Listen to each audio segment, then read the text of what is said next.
Welcome back to Let's Get Haunted with your hosts, Nat Strawn and Allie. Welcome back, Haunties, to episode 214 of Let's Get Haunted. We are your hosts, Nat and Allie, and we're here to get you absolutely wrecked. Absolutely haunted. I am just so relieved that we are on to the next episode. Last week was such a shit show. Oh my God. And so I'm ready to hear all about the hauntings that you have in Okay. store for us. Let me open up my document. I'm going to need you to be on your A game today because I'm presenting you something that I honestly don't really know. Look, I've said this before. I'll say it again. I don't really know what I'm talking about here. Like, I researched this. I used the sources.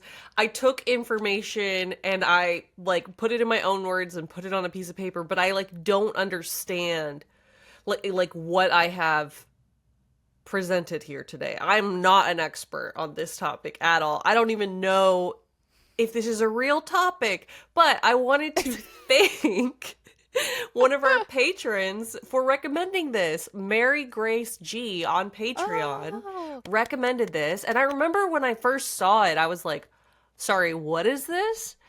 And then I just wrote it down. I committed to it. I was like, okay, I'm going to do this for episode 214. This is what we're doing it on. And I started looking this up, and it is haunted, but I don't know what we're on about. So, you know what? Let me just start and start telling you about it, and you tell me if you've heard of this before. Have you heard of the Bayesian Superyacht? Oh, is that the one where like a boat sank? This was like recent, wasn't it? Yeah, somewhat recently. So on August 19th of 2024. So I guess not that recent, but kind of recent, right? Yeah, it is. It's within the last year. Yeah, within the last year. There was a 56-foot long, $30 million super yacht called the Bayesian that sunk off the coast of Sicily near the port of Porticello. Now, here's what's weird about it, though. Supposedly, it was like a freak accident, like people said this would have never happened and they can't believe it happened, and professional captains are like, this has never happened in the history of things that happened to a boat, because there was like a freak weather accident. That's what they keep calling it.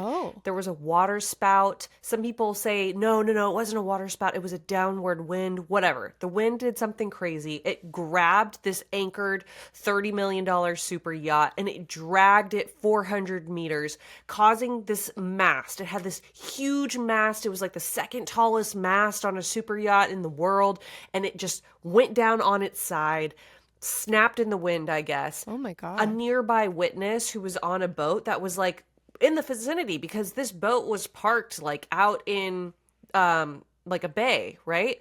So there was a bunch of other boats that were anchored there too. So a witness said that they saw this aluminum mast that was like 250 feet bend and snap in the wind. But then other people were like, no, it didn't bend and snap. It didn't.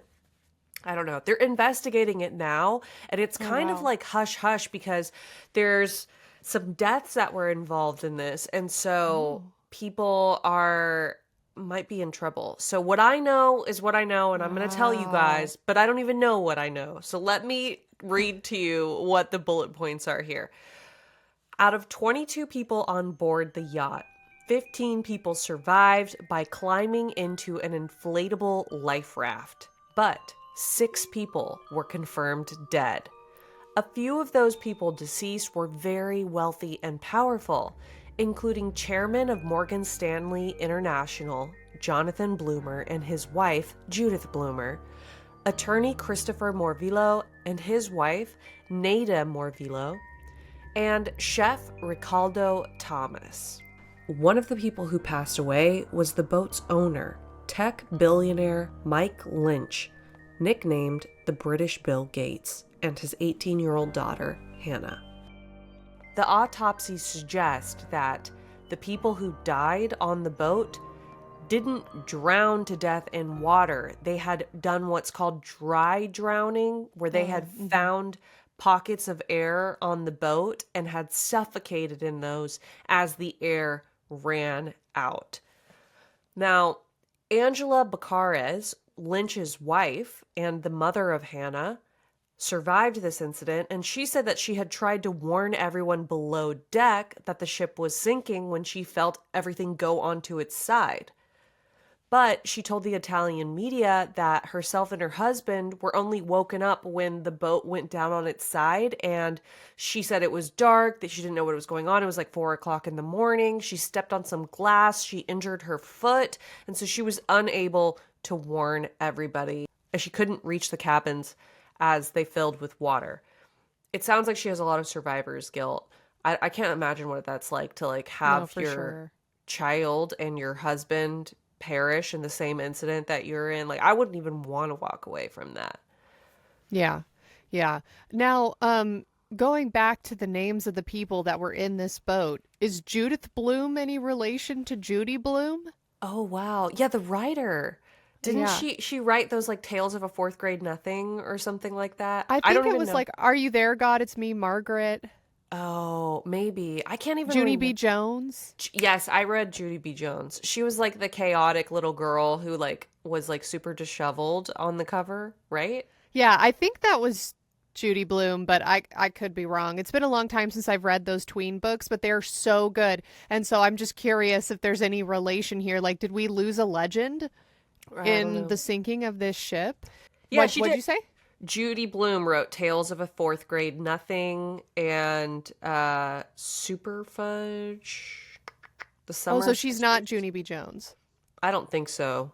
It seems like she's still alive. The thing about this that's already making me nervous is the idea of being trapped in an air pocket. I don't know if you've ever seen that video that went viral a few years ago of a guy who was in a sunken boat, and the divers go down to try to get the wreckage, and they come into an air pocket and they just see this guy there that's still alive at the bottom of the ocean in this wreckage. He's the only survivor, and he looks shocked. Like he had been there for a couple of days, I think. And the scuba divers are like, what the fuck? You know, it's like they've seen a ghost. They're not expecting to see a live person. And then now you have to figure out how to get this guy who has no scuba diving gear up out of that air pocket to the surface before he runs out of air and suffocates. And ever since I saw that video, because it never really occurred to me before that that was even possible. I mean, yeah, we've all seen Pirates of the Caribbean where, you know, they're walking on the bottom of the ocean with this canoe or kayak over their heads. But other than that, like I've never really seen anything like that before. And so the idea of just chilling at the bottom of the ocean in a shipwreck, you can't do anything. You don't have any gear. So if you leave your air pocket, you're going to die. You can't reach the surface in time. And just sitting there hoping someone finds you, that is horrifying. That is absolutely horrifying. I actually know the person you're talking about. It's Harrison Okine, the person who was found in the ship, like under the water or whatever. I found him and I tried to reach out to him to like get some, because he's a diver now. Like he does. Oh, wow. That's what he works as now. I guess he like got over his fear or something. And I reached out to him and I was like, do you want to do an interview for my haunted podcast? And he didn't return. Maybe he's not active where I found him, but because he didn't return the sentiment or didn't respond at all, I don't know if he wants to be contacted. So I'm not going to say how I found him. Right. Because I don't want to dox him. But of course. Yeah. I tried. I tried to secure the bag for this podcast, guys. But sometimes the bag doesn't want to be secured. Hey, that's okay. I mean, you and I know that sometimes you get a shit ton of DMs and they get lost in the shuffle. Sometimes Instagram thinks that they're spam. Sometimes Reddit thinks they're spam. I mean, yeah, I don't know how you found the guy, but like I know Facebook, it sends stuff from people you're not friends with automatically into a spam folder that I didn't even know existed until a few years ago. So hopefully at some point he reads it, and if he does feel comfortable, we would love to have him on the show. If you're watching this right now, we would love to have you on the show. Nothing better than a first person account for sure. And even once this episode is done, I think that would still be a great interview. We could always use it for What's Haunting You. So definitely reach out to us, sir, if you are watching this and trying to figure out if it's worth it or not. Is it worth it for you? Probably not, but we would love to talk to you. Riding a horse, doing yoga, meditating, adopting a dog, raising a family, getting burned by a UFO while mining for silver in Canada, mapping out the Nazca lines from above, differentiating between what photos are photos of men and what photos are photos of dogs. These are just some things you could be doing right now instead of prepping and cooking indoors. So make this your best season yet with nutritious 2-minute meals from Factor. Eating well has never been this easy. Just heat up and enjoy, giving you more time to do what you want, like winning awards for your paranormal podcast.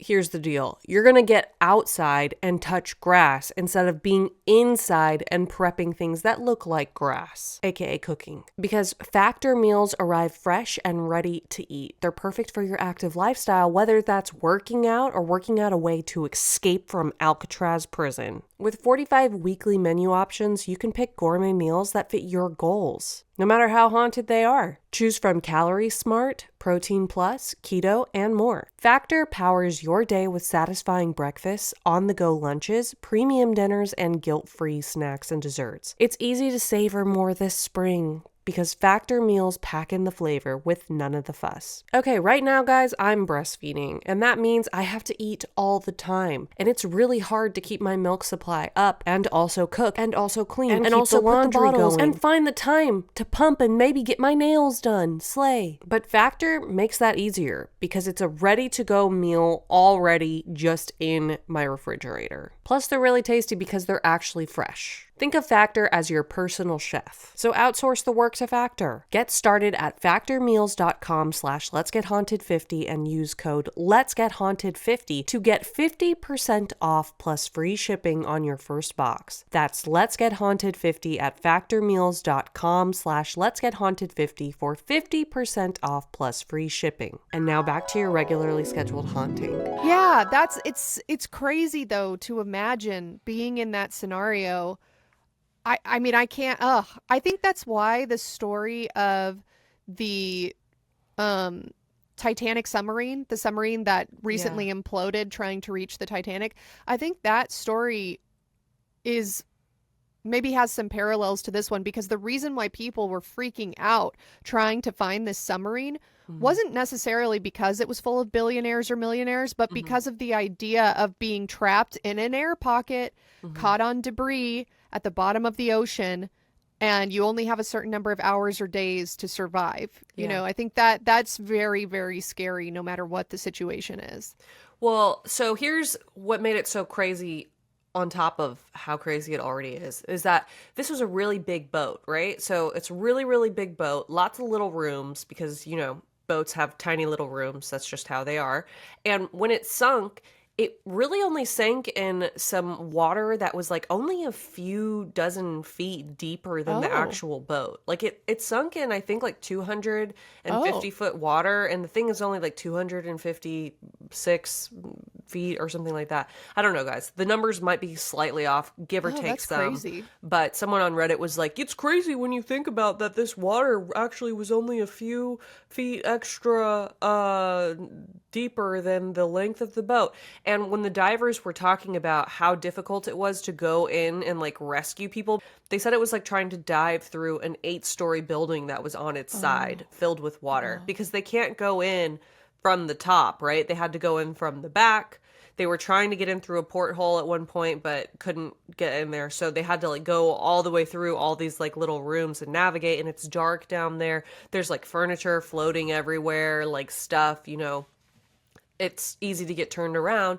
And I was reading one account that said they were only letting the divers go in like 12-minute increments in to look, and then they would come out and switch. And so part of me wonders if those people were down there and they could like see the divers coming and were like, okay, it's my chime. I don't know. I've thought about it a lot because this is like haunting me It's very haunted. And I think it wouldn't be that bad if you just really believed you weren't going to die. If you were like, okay, they're going to get to me in time. And then you just like have that faith. So then that way you're not panicking. Just in the same way that like when you're about to get surgery or something, you just have to put all your trust in these people that are gonna like have your life in their hands while you're unconscious. I would just tell myself that. Like if it was me with my son or me with my daughter, I would be like, they're gonna get us out. Like I know they are. We're gonna wake up and we're gonna be in a hospital. Yeah, I mean, you really have no choice when you're in a situation like that because there is nothing you can do, which personally is my worst nightmare. Like the idea that nothing you do from this point forward is going to make any difference. I don't like that feeling of feeling like I have to rely on the competency of like someone else. I can't do anything. I can't claw my way out of the debris. I can't swim my way out of the debris. I just have to sit there and wait and hope I don't die. I think it's also kind of what made the last episode you did so haunting, where we were talking about the Ernest Shackleton expedition, where there was a group that was just stranded in Antarctica and had to hope that Ernest Shackleton was competent enough to bring back help. That's crazy. Right. It's just, it's so uncomfortable to imagine.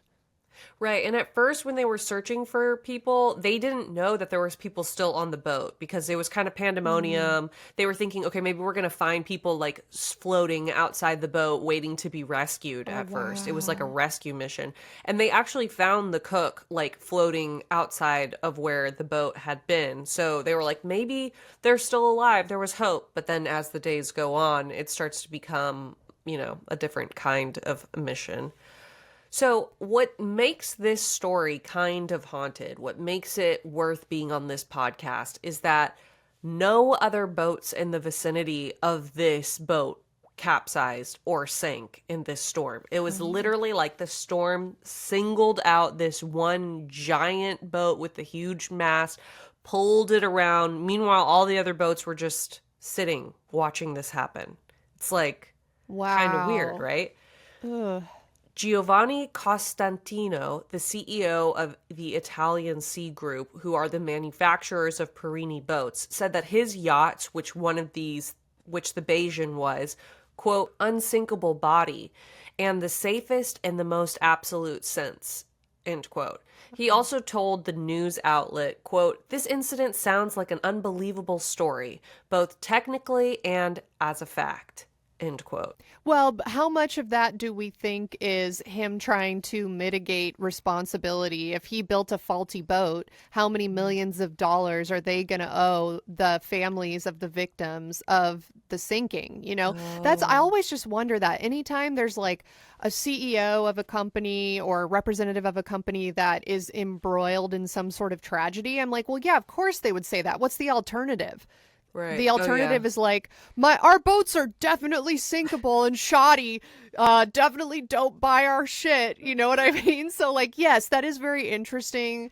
And you would hope that somebody that's selling such a specialized, expensive yacht would be doing the necessary checks to make sure it's unsinkable. But I don't know. I mean, that's a tough position to be in if you're the media relations for that company. Yeah. Does everybody say that their boat is unsinkable and then we just hear about the ones that sank? And so we're like, oh, when you say your boat is unsinkable, it'll sink. But like, does everybody say that, and we only hears about the ones that sank? Or is there really a curse? You guys, if you have a boat and you say that it's unsinkable, weigh in the comments. Let us know. Have you heard other people bragging about their unsinkable boats? I need to know.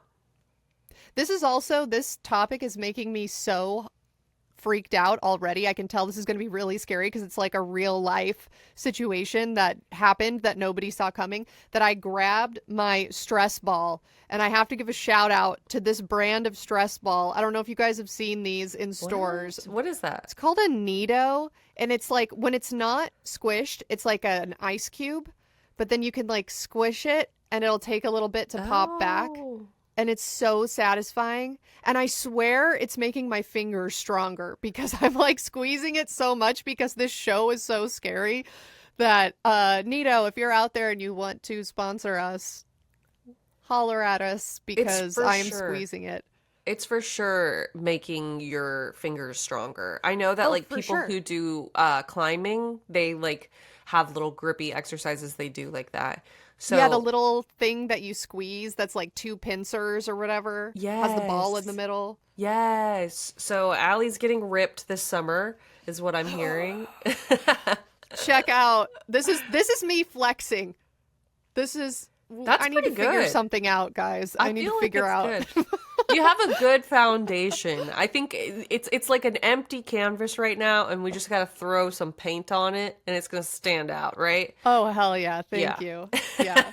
Another quote came from Stuart Campbell, who is the editor-in-chief of Boat International, and he said to the BBC, quote, "I've never heard of a 56-meter boat being sunk like this. This is a supremely well-made and capable transoceanic vessel. They are designed to withstand extreme weather. The forecast was of a light offshore breeze. None of my colleagues in the industry expected this. They are all as shocked as I am." End quote. Wow. I'm looking at pictures of this boat, and it looks fake because of how futuristic and like, I don't know. It's huge, guys. Why are you laughing? Can you describe the two renderings I sent to you? Yeah. Oh, they're renderings. I was like, damn, this looks like an AI boat. Okay, yeah. So these are renderings of the boat, and that's why it looks like a Call of Duty map. Okay. It is the Call of Duty map. Oh, it is? Yeah, I was gonna see if you would fall for it. This is. Oh my God. Oh God, what is this map called? Is it called Hijacked or something? But it's like the big yacht map from like an ancient Call of Duty that only millennials will know. But yeah, I don't know. I just thought it was like too good of an opportunity to troll you. That unlocked something in me like a sleeper agent. I was looking at this and I was like, hell yeah, this reminds me of the Call of Duty map. And then now it turns out Nat was just trolling me. Well, anyway, guys, if you ever battled it out on this Call of Duty map, perhaps playing Capture the Flag, you will know that it is one of the best maps in Call of Duty, I think. Yeah.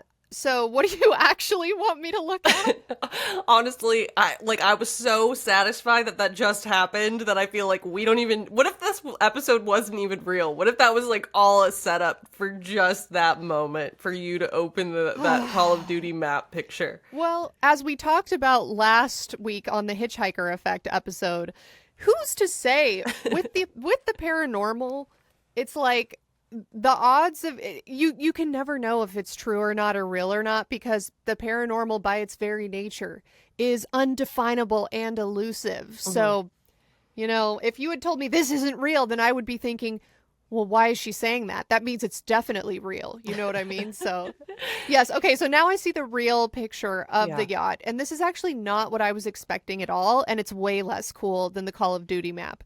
So this boat is it looks like a sailboat to me, but like a sailboat on steroids. Yeah. So it has usually a sailboat is very small. It probably doesn't have a like cabin that you can go into, at least the sailboats I'm familiar with. But this one has like a 2 or 3 story cabin, and it's very, very long. And I can see in this picture, there are people on the front of the boat. These sails, yeah, I see what you're saying. This mast, I mean, just comparing it to the size of the people that are in the picture, I mean, I can't even fathom. How many hundreds of feet tall is that, you said? It's like almost 250 feet tall, I think. Damn, that's crazy. Yeah. That is insane. Yeah, you guys, you got to check out this picture. We will be posting the photo dump for this episode on Instagram at LetsGetHaunted. Or if you'd like to watch the video version of the episode, like Nat already said, just head over to youtube.com/c/LetsGetHaunted. Hey guys, it's Nat. Have you ever had a terrible migraine that gave you nausea? Or what about felt a little sick to your stomach listening to Let's Get Haunted because you were anxious? Maybe you were on a boat to Antarctica when you experienced a little bit of motion sickness. Have you ever been pregnant? Or known someone who was pregnant who suffered from terrible vomiting? Maybe you've gone through treatment like chemotherapy that made you feel sick to your stomach. Who among us hasn't experienced a hangover from hell where you would have sold your soul to have an ounce of relief? If any of these situations have ever happened to you, our next sponsor is going to be a game changer. See this band on my wrist? This is called RELIEFBAND. RELIEFBAND is the original anti-nausea wristband that quickly relieves and effectively prevents nausea and vomiting associated with motion sickness, anxiety, migraines, hangovers, morning sickness, chemotherapy, and so much more. RELIEFBAND is legitimately a band that you wear on your wrist to give you relief from nausea, and you can change the intensity depending on how you're feeling to make it stronger or weaker. It is 100% drug-free, non-drowsy, and works quickly before or after your symptoms start. Also, it has 0 side effects. I seriously wish I would have known about this when I was pregnant. This would have been a lifesaver. If you know a pregnant person, forget about getting them a little onesie for their future baby. Get them a relief band. And relief band isn't magic, it's science. Relief Band's technology was originally developed for hospitals before being sold to consumers. Relief Band is FDA approved, clinically proven, and recommended by doctors worldwide. What I love about Relief Band is it's a physical item that you wear on your body to provide relief rather than adding more pills or medicine to your schedule. All you have to do is put on the relief band. So if you want to cure your nausea problem fast, join the hundreds of thousands of people who are nausea-free with Relief Band. Right now, we've got an exclusive offer just for Let's Get Haunted listeners. If you go to reliefband.com and use promo code HAUNTED, you'll receive 20% off plus free shipping. Head to reliefband.com and use our promo code HAUNTED for 20% off plus free shipping. And that is the best deal you are going to find on Relief Band. And now back to your regularly scheduled haunting. I'm constantly surprised by how many billionaires there are in the world. You would think that there wouldn't be that many. But yeah, you go to like Abu Dhabi and everybody's a billionaire, like everybody that's like on TV. And then, people in Monaco, I feel like every single person that lives in Monaco is just evading taxes because they're a billionaire. So yeah, there's like tons of people all over the world that just have more money than we can even fathom. I mean, it doesn't make it less sad, but it does remind me a little bit of the Kennedy curse, which we did a few years ago, because in that episode, I remember we were talking about, is there really a curse, or is it just that once you reach a certain amount of money, you have more opportunities to die? Because like you can get a small Cessna plane, whereas the rest of us can't afford that. Or you can get a super yacht when the rest of us can't afford that. You know, like we would never be in a position to die this way because we would just never have the money or opportunity to do so. But yeah, it is reminding me a little bit of that episode where it's like, yeah, it's weird that this was the only boat that was sunk. Like, is the universe trying to send a message? Does it have it out for these people, or is it just that they had the money to be in this position and it was just dumb luck or unlucky? That's a great question, and that's what people are kind of debating on. But some people think there might be something deeper to this. Lynch had just been acquitted in a multi-million-dollar fraud case. The super yacht that he was on was being used to celebrate his recent victory in a 13-year, £8 billion fraud acquittal. According to Charles Doan for wavetrain.com, quote, Lynch sold his British software company Autonomy to the U.S. computer hardware firm Hewlett Packard for something like $11 billion in October of 2011. After the deal closed, HP discovered Autonomy had been cooking their books and so had to write off something like $8 billion in losses. Ouch. The result was a whole bunch of legal actions, both civil and criminal, on both sides of the Atlantic. Though Chamberlain, Autonomy's VP of Finance, and Lynch were both acquitted in their criminal trial just last month, Autonomy's chief financial officer, Shushavan Hussain, was in fact convicted of fraud in an earlier U.S. trial. All in all, not a good look. End quote. Wow. So, apparently planned this yacht outing as a celebration for the victory in this case where he had sold his company Autonomy to Hewlett Packard. And according to one journalist, Lynch was so excited about winning this case that he claimed he was setting out, quote, on a very long holiday, end quote. And the ship sank after the trip had been completed. They had already gone out on like a multi-day, it was like a 5-day cruise or something like that, multi-day cruise. And they were harbored. They were going to exit the boat that early morning. It was 4 a.m. right before they get out. Boom. Boat sank. Wow. That is like the universe trying to send you a message, if I've ever heard one before. Like, you were scamming and pulled up fraud and won your case. Like, all right, well, You may have won the case, but something else is coming. I don't know. That's what that reads like to me. Still sad. Like I said before, like it doesn't make the situation any less sad, but that's crazy. That's such a crazy, like last week we were talking about synchronicities a little bit. Like what does that mean when stuff like that happens? I don't know. Maybe it was all just a way, like maybe it was for the wife, to just value her life and realize that there's more to life than money. I don't know. I have no idea how you could possibly spin a tragedy like this into a silver lining, but I try to. I try on many occasions to think, like we've talked about on the podcast before, what was good about Chernobyl, just because I think that's human nature to try to make sense of something. I've got something good to come out of what you just said. You said there's got to be more to life. And that reminds me of that Fifi Dobson song that used to be on Disney Channel all the time when we were growing up. That's like, there's got to be more to life than chasing down every temporary high to satisfy me. You know that song? Yeah. Okay, so Fifi Dobson is getting a resurgence based on the butterfly effect of the Bayesian sinking. So for her, it's a good timeline, right? Situation. Now I'm worried that it wasn't Fifi Dobson, and I am just misremembering which Disney Channel musician it was. Shout out to Fifi Dobson, whoever that is. If you were the person who wrote that beautiful song that Allie just sang, congratulations. If you were not, you know what? You're doing your best. Can I give another fun fact about Fifi Dobson, though? Please. So, did you know that I don't know if she's still dating him or not, but do you remember the rapper Yellow Wolf from Alabama, the like white guy that was signed by Eminem for a time? What? Okay, let me look up these people. She was dating Yellow Wolf. The celebrity gossip about people who like aren't even celebrities. She's got all the tea. Yellow Wolf. Yep, that guy. Yeah, Fifi Dobson was dating him. I don't know if she still is or not, but she was dating him for a really long time. Fifi Dobson. Oh yeah, this is I know who this is. Yeah, I remember seeing her and being like, oh my god, she is so edgy and so cool. She was like so pretty. The punk version of Disney Channel. I'll throw up a better picture of her.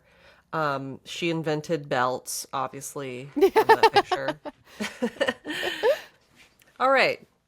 So here's what's even crazier, Allie, is that one of Lynch's defense lawyers who worked on the case was also present on the Bayesian and survived. Senior associate Ayla Ronald. An Italian newspaper reported that Ayla and her partner Matthew Fletcher woke up at 4 a.m. while the Bayesian tilted in the water. Ayla's cell phone was the only phone that was working with battery among the survivors at the time on the life raft, so she was using her phone to coordinate medical attention. Another survivor, 35-year-old Charlotte Golunsky, claimed, quote, "For 2 seconds, I lost my baby in the sea.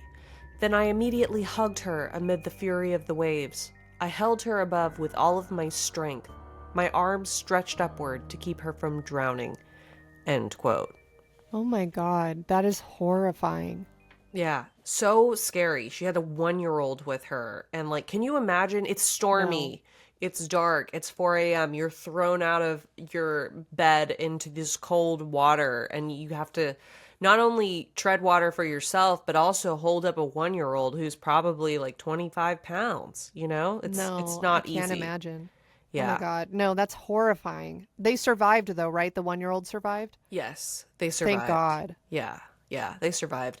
So here's what other people are like. Okay, now if we really want to get our tin hats on, other people are saying perhaps there's a deeper conspiracy here because Bill Lynch had the fraud case and then his co-defendant, who had also been exonerated, was killed while jogging in a hit and run accident 2 days before the Bayesian sank.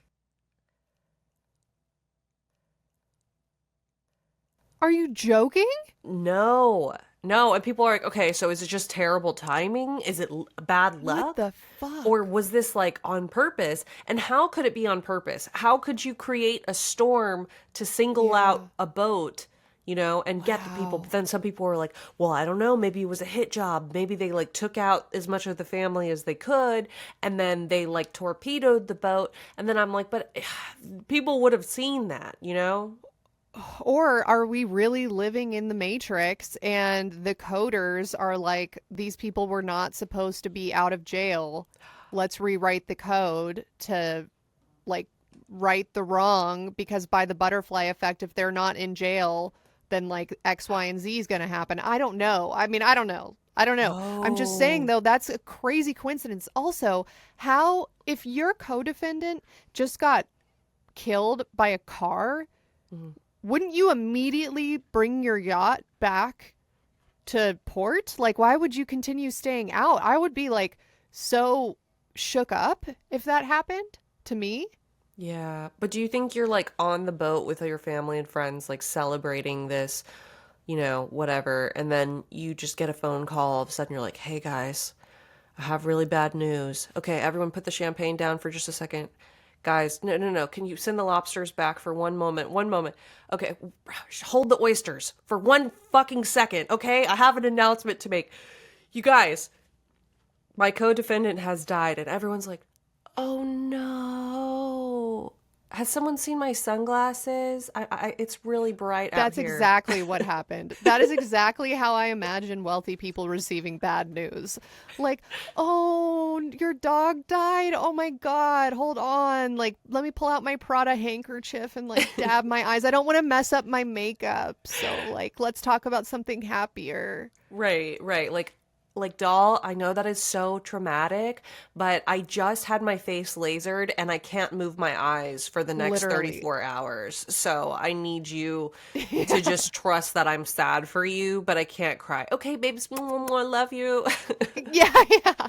That's exactly how I imagine wealthy So, people receiving bad news. I do feel bad, though. I mean, again, it doesn't make the situation less sad that people died. But I do find it strange. Like, if I don't know, like, I find it super strange if you and I were going to trial for copyright issues and then we win and I'm so happy and I'm like, oh my God, I'm going to go on a road trip with mhm. my family to celebrate that we're not in jail because like Reuters or whatever didn't take us down. And then all of a sudden I get a call that's like, hey, Natalia got struck by lightning. She died. Would I continue on my road trip? No, that sounds insane. Okay, Does because that not sound insane? I don't know. Like, I was going to ask you, it's like that meme where they're like, okay, your wife just got kidnapped and you get a call from the kidnappers who have a ransom on her and they tell you to arrive at this location. You get in the car, the windows are down, like it's good weather and the moon is out. Do you drive with music on or not? Yes, I have heard that one before. Yeah. The answer is I don't know. I Right. don't know unless I'm in the situation. Maybe I'm going to put on Kundalini meditation music to draw an alien to my location to just abduct me because I have nothing left to live for. I don't know.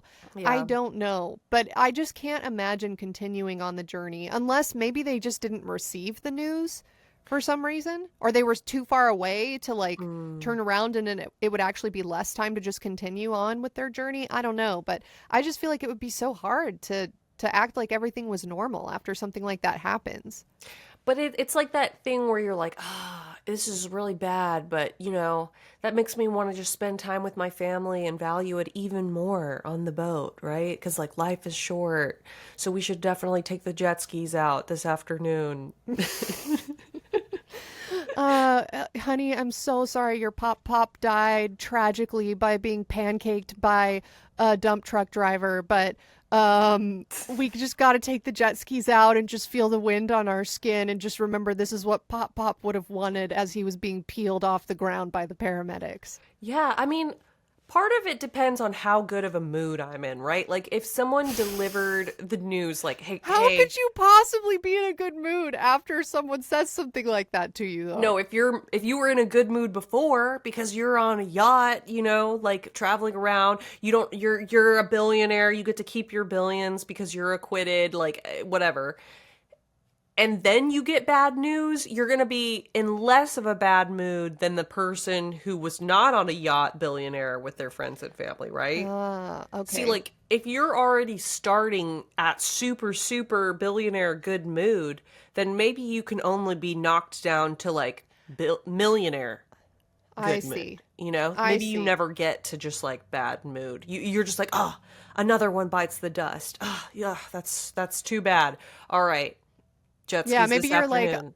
oh man, it's true. Only the good die young. Like everyone pour out a glass of champagne for Yeah. my co-defendant, and then let's continue on, and let's maybe get some more Instagram models to come aboard this yacht to like mourn properly. So here's what people on X were saying, according to the sources. Yeah. Quote, that was a deliberate, clean murder. We will never get to the bottom of it. Mike Lynch just won his case, end quote.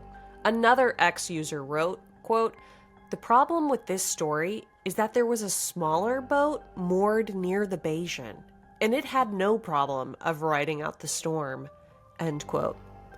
And a third user said, quote, there is no way this guy and his co-defendant died in two separate random accidents just days after winning an almost unwinnable case.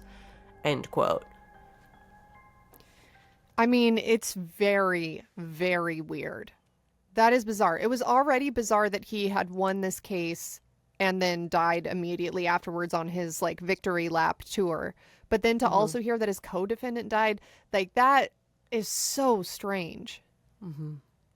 As of March 2025, according to Boat International, quote, a manslaughter and homicide probe is underway in Italy, while in the UK, an inquest into the deaths of 4 victims of the Bayesian disaster has officially opened at the coroner's court in Ipswich.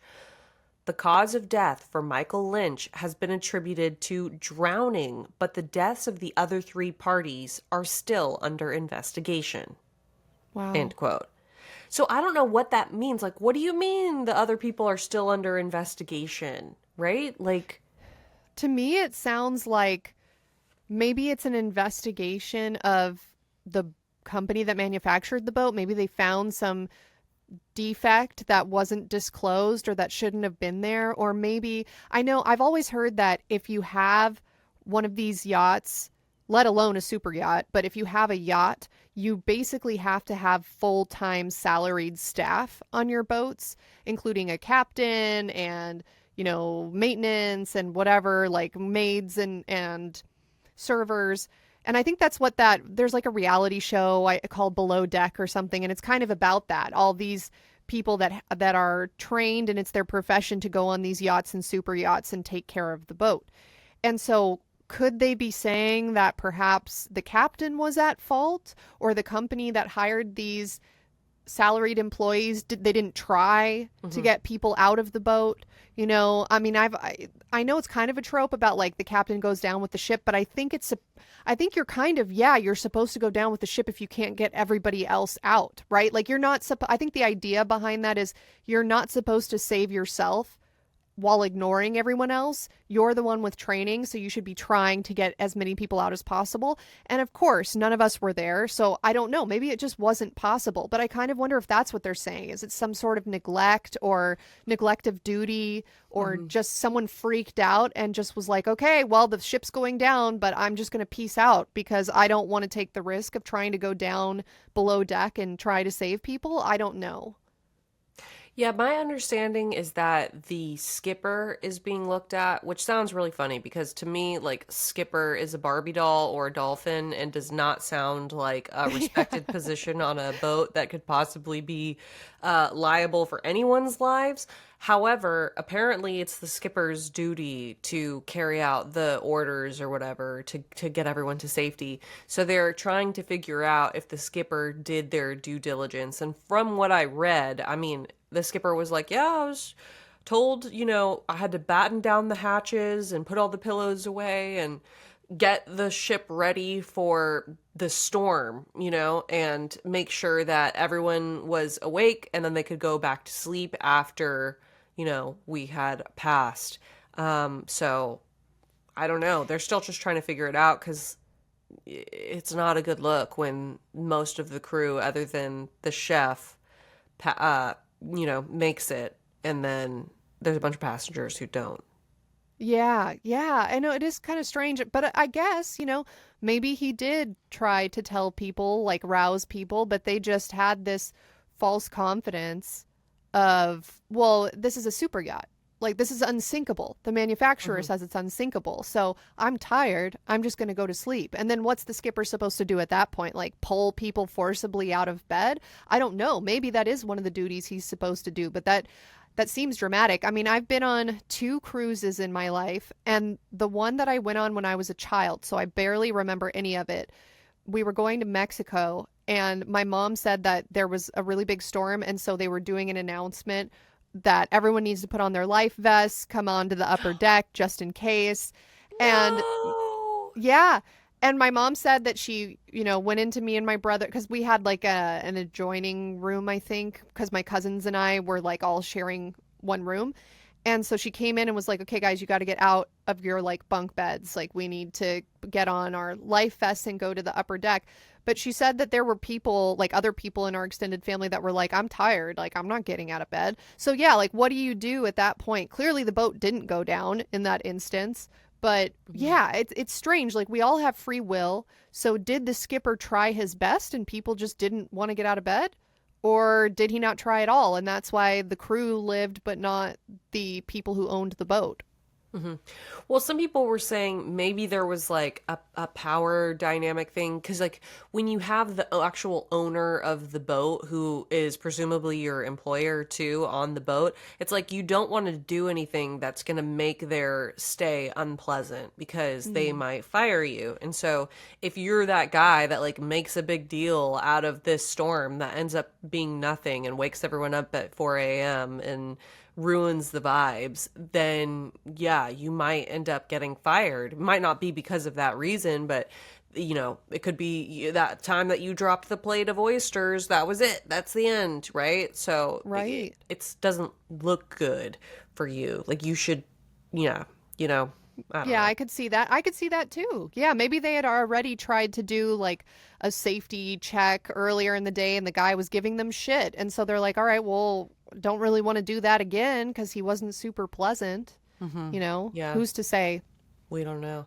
Yeah, so it's like everything's a little bit secretive right now because there is an investigation underway. But some people have said, oh, well, maybe when the mast flipped over, it broke up a hole in the hull, and then that's what let in so much water, because people said that the ship sunk in like an instant. And it's kind of weird. Wow. There's different interpretations. Like, some people said that the ship took a long time to sink and that it would have been enough time to get everyone off board based off of like the graphs, like the information. There was like an automatic tracker thing that like shows a map of where the ship was. And so it depends. If you think that the ship was taking on water and sinking that entire time, yeah, it was 16 minutes from when the ship like got hooked on the wind and started getting dragged around. Or if you think, the ship was being drug around that whole time and then the mast broke and then the ship went down and then it started sinking, then yeah, it only sunk in a couple of minutes. But that's where people are torn on it. So according to scientists, from the moment that the ship was caught in the waterspout to the time that the boat listed and began dragging underwater, there were 16 minutes. And that should have been enough time to get everyone off the ship.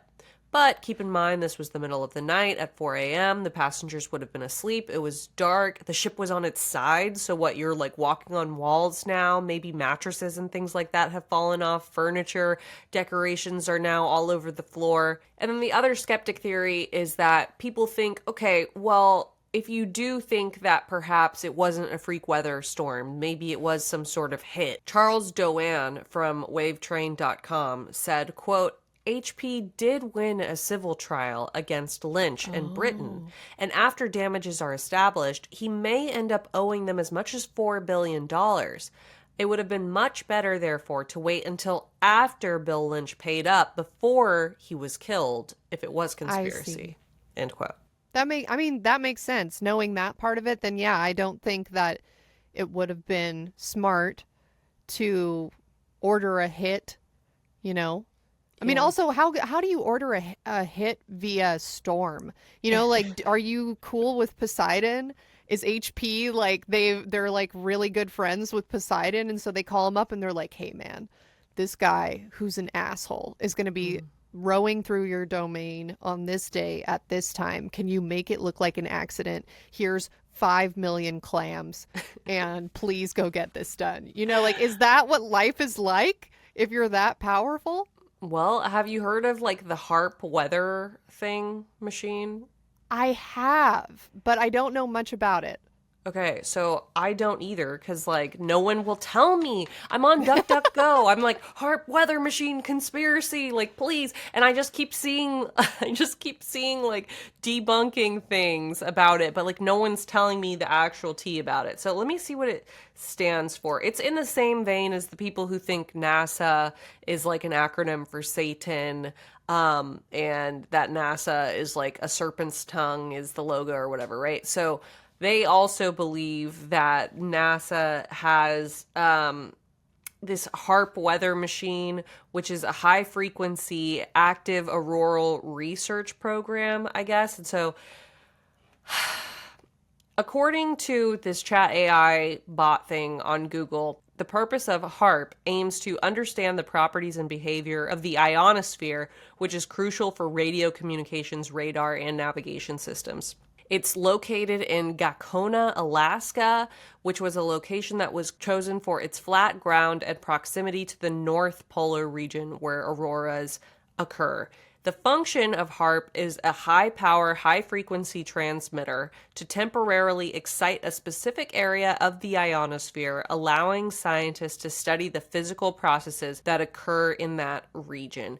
But conspiracy theorists believe that the HARP is used for weather modification or mind control. Scientists emphasize that the ionosphere is far above the troposphere and stratosphere where weather occurs, and that the amount of energy deposited by HARP is far less than natural solar energy. So, yeah, I mean, I know this is not a HARP episode, so you probably can't go super in depth about it, but how do we go from weather control to mind control? Are they saying like it's like 4D chess, like if you make it rain over a man's home, he feels sad? And isn't that a form of mind control? You know what I mean? No, for real though, right? Like if I send a tornado to you, you will be scared. And isn't that a form of mind control? I wonder if I make a rainbow appear over your home, you will turn gay. And isn't that a form of mind control? You know, like how deep does this go? Wow. Yeah, we need to look up and see what the correlation is between weather and people's moods. Because, yeah, maybe that is what it is. Like, I've heard that people are more depressed in areas where the sun doesn't come up for a really long time. Like, if you live in, you know, somewhere in the Arctic, I've heard they're more depressed. But then I went to the Arctic for my wedding, and everyone seemed way happier than us equator people are. So I don't know. Yeah, I went to Iceland during the time of year where it's dark for like 14 hours out of the day. And maybe because it was just a vacation, but I felt fine. I don't remember thinking it was just annoying because it's like you can't sleep in when you're in a place where it's dark 14 hours out of the day because you're like, I gotta get out of bed. There's only 4 hours of sunshine left. Like, quick, run outside and get the vitamin D in your pores. Yeah, so I don't know, but what if the HARP, have you seen that thing that it's like people can use like vibrations or like, what are they called? Like energy weapons where someone can sonic weapons, energy weapons. So maybe Did you it's see like that clip of a sonic weapon being used on a protest allegedly very, very recently? I saw that where all the people part and like start running, but was that real or was that just like a train was coming and so everyone was running or something? Yeah, well, for those of you who don't know, there was a protest somewhere in the world. I'm sure Nat will throw up on the screen here.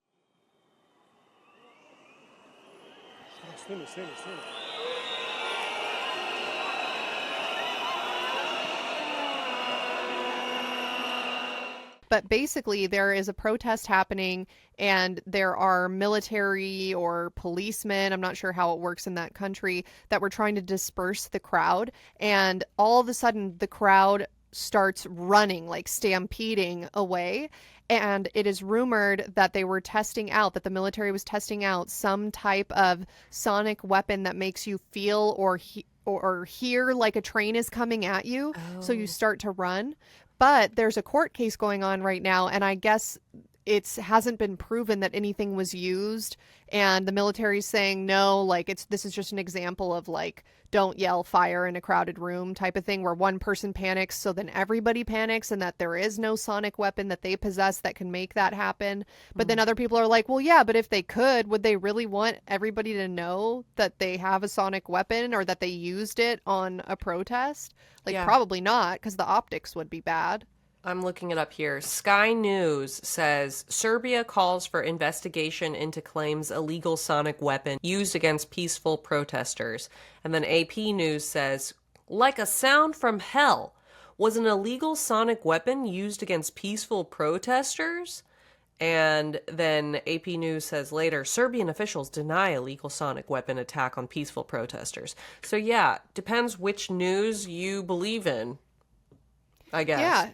Yeah, I guess. And I mean, it's hard to say because if you've been in a large crowd, like we've covered stories before that have to do with human crush, like, it's another scary thing. And so all it takes is one person to panic and start pushing to make a bad situation 100 times worse. So it could have been an innocent explanation. But yeah, to go back to your original question about sonic weapons, I guess, maybe it's like infrasound, which we discussed all the way back in episode 1, the Dyatlov Pass incident, where some people think that that's why those hikers, no time to explain, go back and listen to the story if you live under a rock and haven't heard our episode on that yet. But some people think that it was not a weather event that caused the Dyatlov Pass hikers to perish. Rather, it was infrasound, which is some sort of sonic weapon or noise that can be created naturally or through a weapon to make people go crazy. So yeah, could you somehow use a weather event like a tornado to transport a sound that will make people go crazy to another location? Does that make sense? Like, I'm just trying to go down this conspiracy rabbit hole because this is a conspiracy episode. So if you believe that through the HARP machine, somebody targeted this yacht with a weather event, and that's why nobody else around them was affected by it, then could you also add some sort of noise into the weather event to make people paralyzed, like they won't get out of their cabin or something, or they're going crazy, so they're confused, they can't figure out how to get out of the cabin, and so that's why only people on the upper deck made it out? Oh my gosh, sorry, I am just picturing Timber by Pitbull featuring Kesha playing in your ears, like you're in a ship and all of a sudden you hear it's going down, I'm yelling timber, and then meanwhile someone's like, the ship is going down, everyone get out, but that's drowned out, and you're like, did I just hear the ship is going down? No, it's going down, I'm yelling timber. That is mind control, because when that song comes on, I have to dance. And so if somebody was yelling at me like, get out of the ship, but Pitbull and Kesha are on, I'm going to be like, hold on, one second, hold on. And then by then it's too late. So that is a form of mind control. You're right. Like, things don't seem that serious when Pitbull is playing in the background. Correct. It's not a life or death situation, you guys. And even if it is, like, is it that big of a deal? Like, probably not.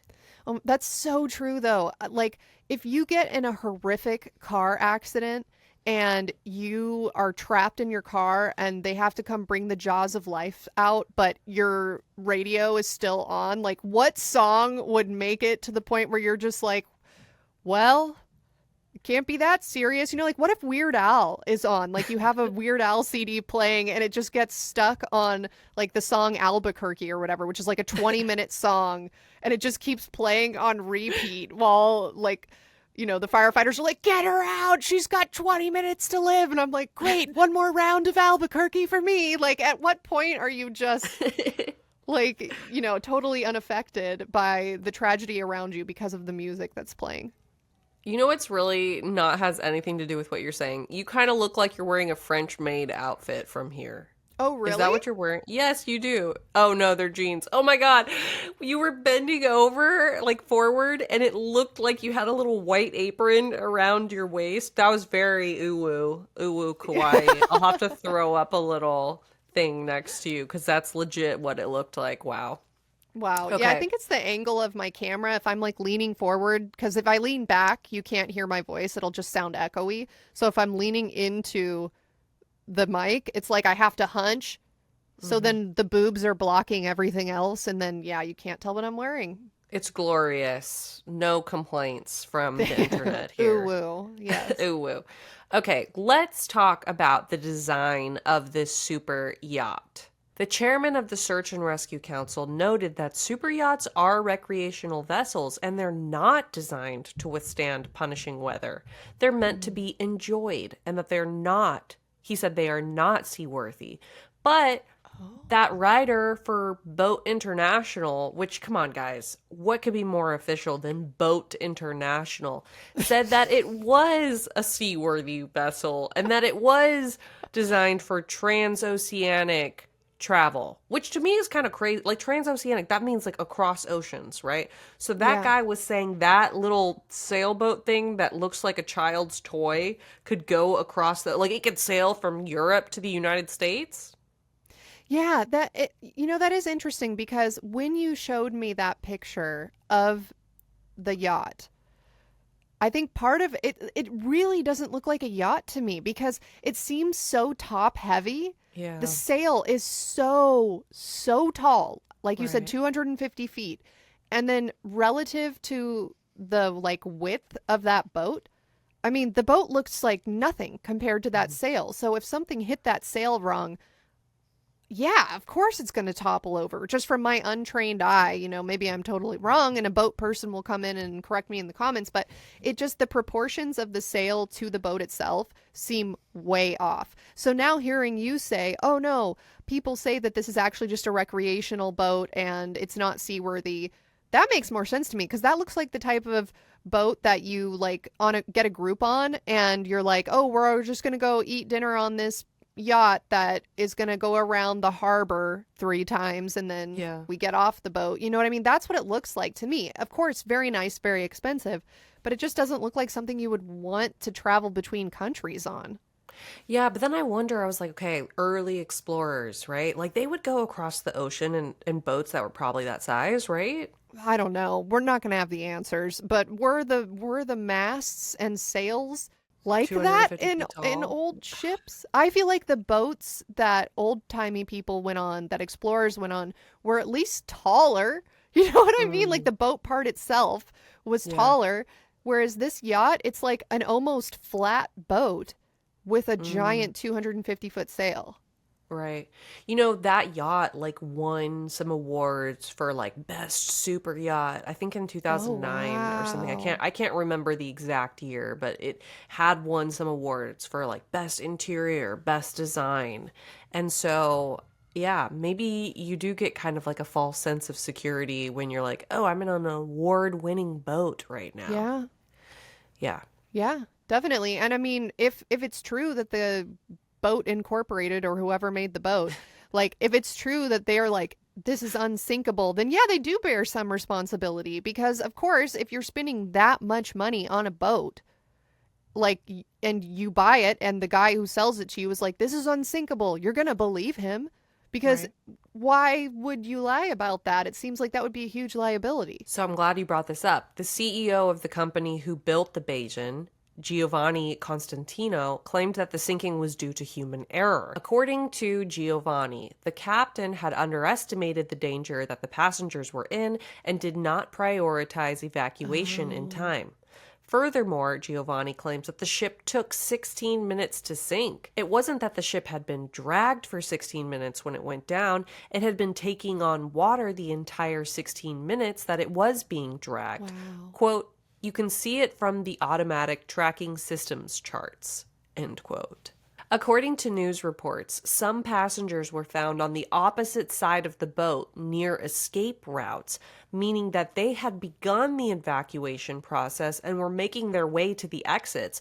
But by the time that they got to the exits, the ship had already capsized and sank, so they never had a chance. However, witnesses claim that they saw the Bayesian sink in only 60 seconds. Karsten Borner, a nearby captain of another super yacht who saw the sinking, claimed, quote, I've never seen a vessel of this size go down so quickly. Within a few minutes, there was nothing left. Then we saw the raft with the 15 passengers. It was a tragedy." End quote. Giovanni Constantino noted that Byrnes' ship had, quote, "handled the event brilliantly," end quote. So why did the Bayesian go down when other similar vessels in the area did not, that were much smaller than the Bayesian?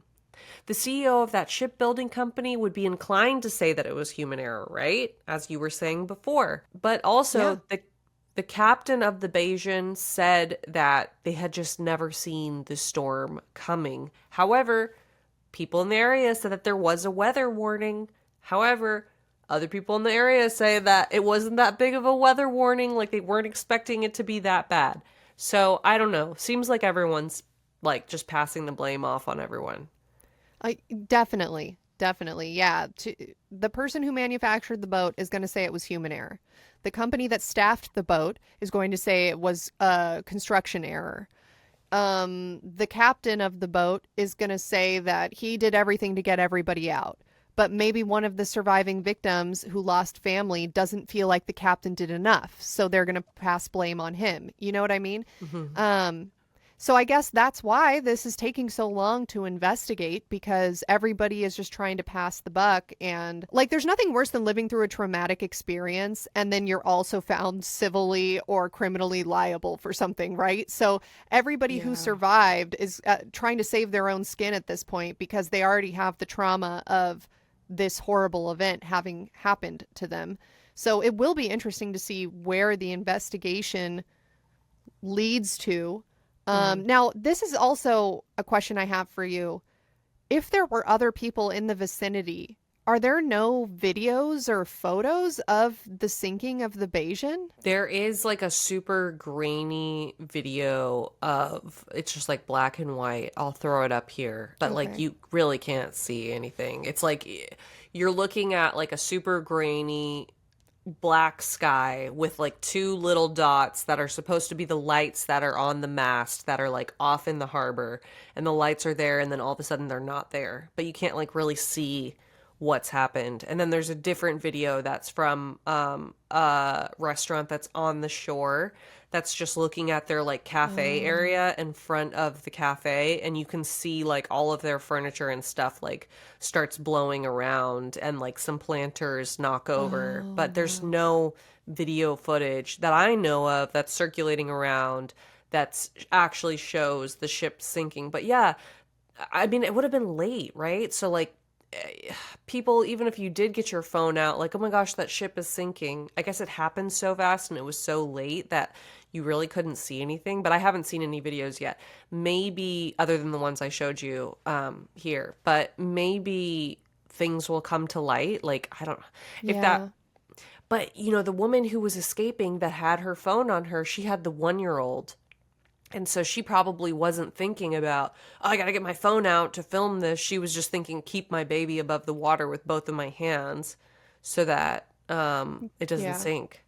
Yeah, I mean, and you would hope that people in emergency situations wouldn't be getting their phones out to film, but then we see stuff all the time where it's like, here's a video of a fire breaking out in a nightclub and a bunch of people had like human crush, but then there's videos of it because somebody takes out their phone, or this plane crash landed and you know, you see flight attendants yelling like, don't take your bags, don't take your phones, just leave, go down the slide. But then there's always that one asshole that has their phone out and grabbed their suitcase and is filming and taking extra time to get out of the plane. And so you would hope that that wouldn't happen. But at the same time, in circumstances like this, maybe it's helpful to have an asshole live streaming from the boat, you know? So I don't know. But to your point, if this is still under investigation, maybe all of the phones of the crew and captain were confiscated and they're being looked at forensically to try to determine a timeline and figure out where everyone was when things started happening. Yeah, I don't know. It could be any number of things. Some people say that this is actually all due to global warming because there were like warmer wind gusts than usual. And so that's what created this freak weather event. So perhaps we pass the blame on to global warming. And some people said that it was karma because, there's no such thing as an ethical billionaire. I don't really know where I stand with this story. I think it is so haunted. I mean, I guess in a way, it's kind of like a true crime story, right? Yeah. Yeah. Yeah, like Yeah. there's some people who lost their lives. There's some people who are being investigated for manslaughter, I don't know what's going to happen with it. Yeah, this is just a full-on mystery, and it is kind of a synchronicity that we were talking about synchronicities last week because, yeah, what are the odds? What are the odds that you have two defendants that win their case against all odds, and then they both die within the next couple of weeks? That's crazy. You know what's really crazy? Like you say, what are the odds that this happened, right? Like, what are the odds? So Bayesian refers to like Bayesian probability mathematics, and it's about finding the odds in something. And that is what that billionaire named his boat after. That's why it's called the Bayesian. Oh my I God. looked up, let me read what it exactly it is. I'm not a math person. That is haunted. Bayesian statistics is a method of statistical inference that uses Bayes' theorem to update prior beliefs with observed data, leading to posterior beliefs and inferences about parameters or hypotheses. Yeah, so Yeah, that's haunted as fuck. at its core, Bayesian statistics relies on Bayes' theorem, which describes the probability of an event based on prior knowledge of conditions related to the event. Oh my God, that is haunted. That is haunted as fuck. Isn't that crazy? That's insane. Like, was it someone from the future trying to tell us something, Man, that's one of those things that really makes you believe we're living in a simulation. That just like gives you a crazy feeling like you stepped into a cobweb or something, like it's just this crazy feeling of what are the odds? And yet it happened. And then let's keep adding one more crazy coincidence on top of another. Like that's insane. I'm very interested to hear what the haunties think of this one. So if you guys have any theories or thoughts percolating to the top of your brains, definitely leave a comment below. And also, if you're like me and you had to squeeze a stress ball throughout this entire episode, that probably made it look like I was just jerking off down here because you can't see the lower part of my body, also leave a comment. Yeah, if you were stress jerking it, also leave a comment. Like this is some haunted shit. We haven't had a haunted story like this in a while. Yeah, it just got me thinking because I saw a video recently about like these scientists who are trying to feed these like young crane, and they don't want the cranes who are about to be released into the wild to like imprint on the human that's feeding them when they're babies. So they have the person dress up as a crane. Yep. So yeah, it was this woman, and she put on this like whole white like lab coat with her face covered, and then she made her arm into the crane, and like her hand is like the puppet of a crane, and she feeds the crane with the puppet hand, and she's talking about it, and she's like, yeah, you want to make sure that when you're feeding them, you don't put the head too low because that's like the signal for fighting, or you don't put it this way because that's like a mating signal. You want it to be like very neutral, and she knows how to communicate with these cranes, and then she's like, this is how I teach them to fly. And it shows her like start to walk forward and like flap these like fake wing looking things. And then all the cranes start flying. And I'm like, if that's working for them, like, is that what it's like for us? Right? Like, is there just someone that's operating the simulation and they're just like in this very crude, like poor disguise that we can't tell the difference between like who they are and who we are, in the same way that Disney will paint like a certain shade of green and you can't see their electrical appliances and stuff like that to like keep the magic. Is that how the simulation is designed? Like it's actually all around us and we're just not noticing it because it's like the woman wearing the crane costume, like a part of our innate sense of, I don't know. Yeah, like our senses are tricked by whatever the disguise is. So I don't know if this goes along with what you're saying or not, but it's reminding me of last night I could not sleep. And at like 1 a.m, I'm scrolling through Reddit and I saw somebody has a high-powered telescope and had recorded them zooming in on something in the sky that is very strange, and people were kind of debating if it is a spaceship or something else. And somebody left a comment that gave me the heebie-jeebies, and I had to put my phone down and just like lay there until I fell asleep. And if someone was like, hey, do you think that's what it looks like when a 4D person is peeking into our 3D world? Like, is that what that is? And then I started staring at whatever it is, and it's like a Rorschach test, because it's just this weird thing in the sky, and you're like, oh my god, it does kind of look like it could be a person just pulling back the outer space to look through and see what we're up to. I'm gonna send it to you right now. I don't know. Me describing this, you're gonna see it and maybe not be as creeped out as I was at 1 a.m., but it got me. It got me. I don't know. Occasionally your, midnight to my 3 a.m. texts will cause me to crash out. Like, Allie will send me, like, some obscure thread on Reddit where someone's posting a video that gets taken down of, like, a supposed alien, and I'm, like, freaking out at 3 a.m. UFO caught on space telescope live. Okay, it's zooming in slowly.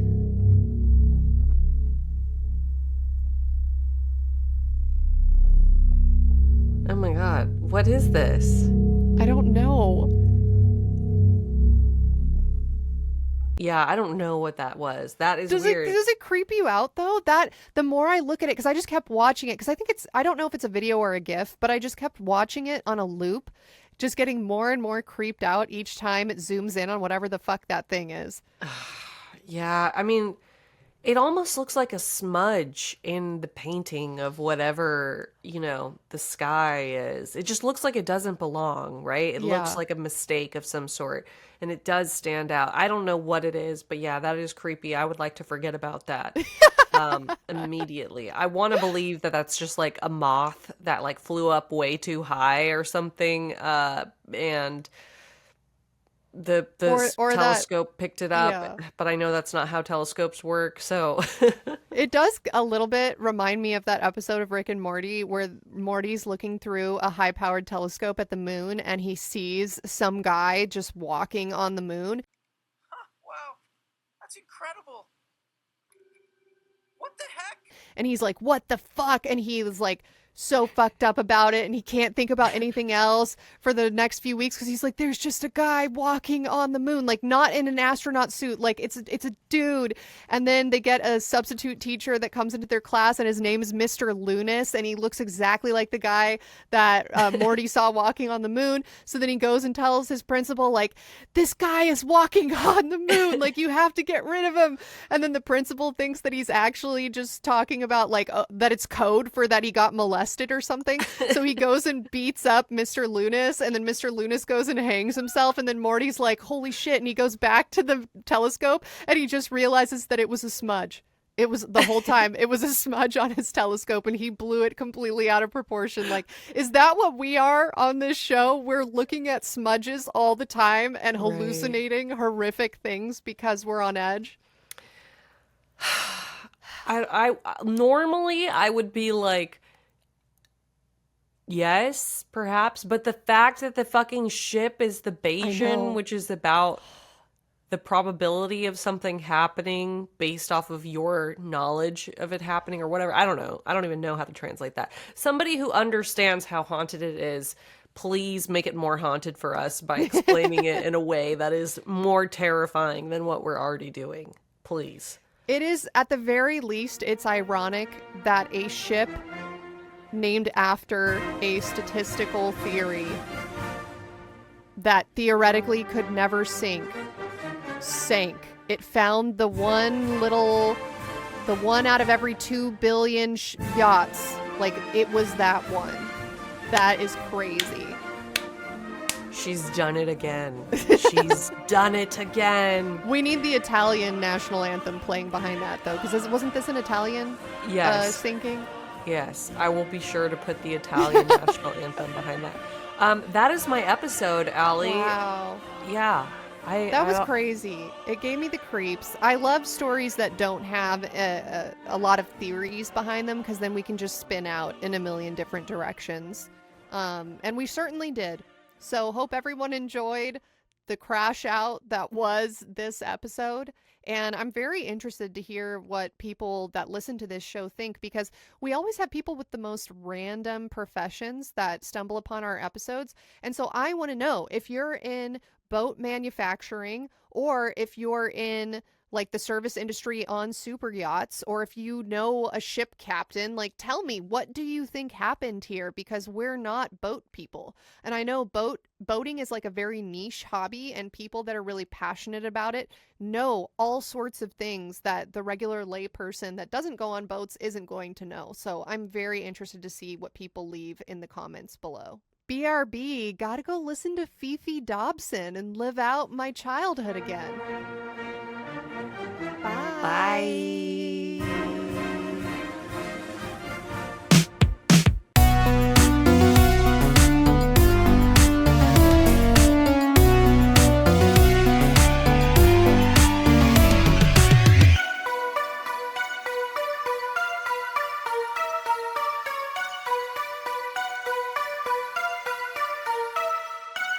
Welcome to the closing credits for episode 214. This month, we would love to give a warm, heartfelt thank you to our Patreon donors who donated to us in the month of February 2025, letters A through F. If you would like to become a donor and hear your name shouted out on a future episode, head over to patreon.com/letsgethaunted, where you will not only get a shout out, but you'll also get access to episode extras, minisodes, personal hauntings, live streams, and much more. This week, we would like to thank Fredo, Abby T, Abigail A, Ace G, Adrian L, Amy T, Al F, Elena E, Elia, Alicia L, Alessa M, Alicia, Alex GJ, Alex Q, Alex T, Alex T, Alex W, Alexandria, Alexis S, Alice Jess L, Allegra B, Alan Cantation, Ali E,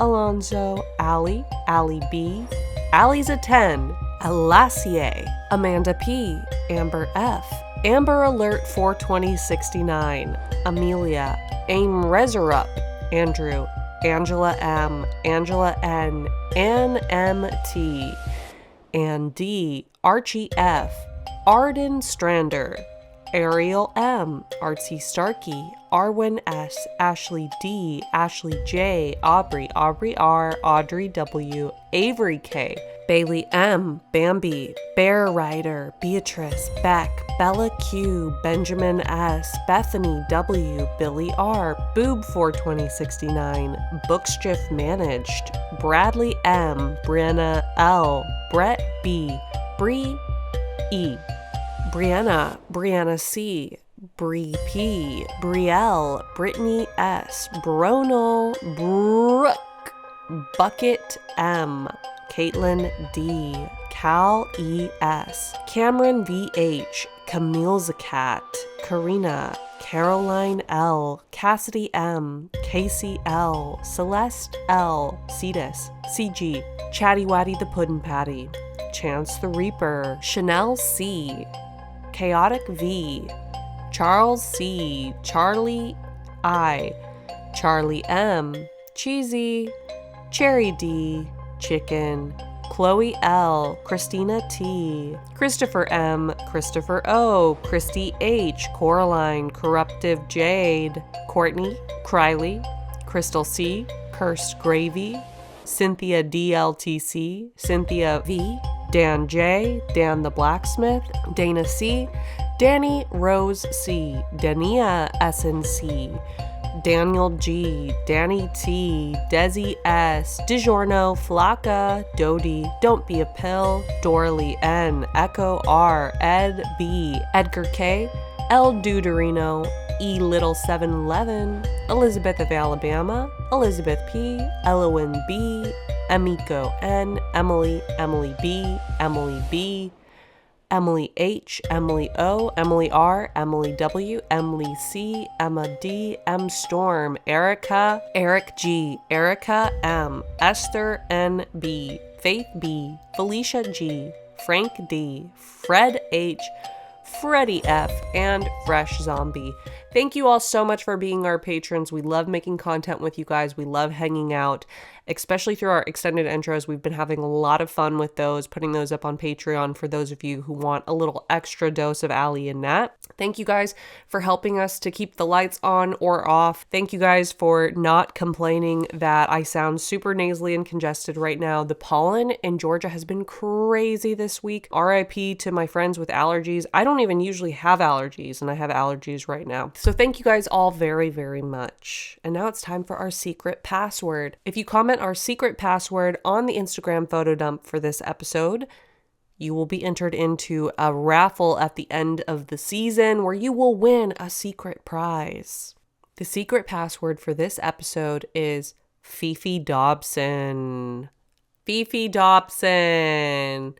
Extra points if Fifi Dobson actually comments on our Instagram photo dump. Bye.